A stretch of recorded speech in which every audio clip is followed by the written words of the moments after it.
What's up, guys? So today I'm going to be showing you guys how to remove the center console from your Jeep TJ. So tools we're going to need, you're going to need a T30 Torx, and then you're just going to need a 10 millimeter socket. So first what we'll start with is in the cup holder area here.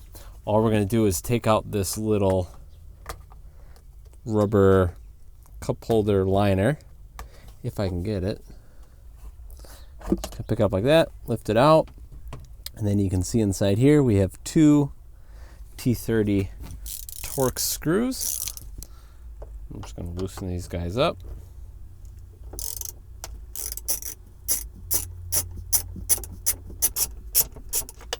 Okay.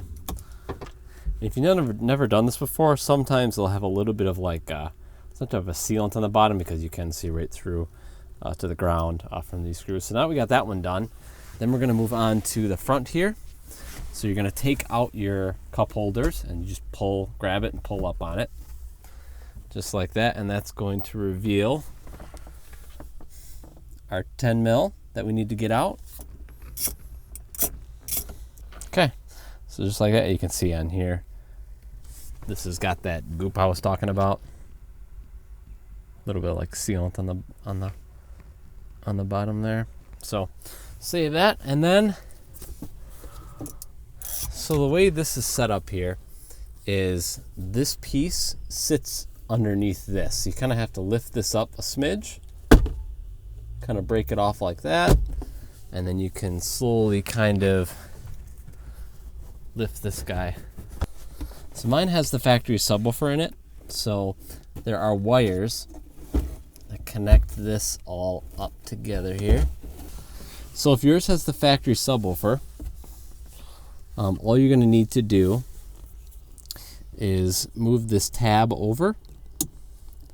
So unlock it from the tab there, just push in on this guy here, give it a little tug, and there you go. Now the center console is completely removed, and then you get access to whatever you need to do. Maybe you need to take the carpets out. Whenever I take the carpets out, I like to remove the center console. That way these can sit really nice and flat and flush. Don't have to worry about anything. So anyway, guys, that's how you remove your center console. Obviously the reverse order to put it back in.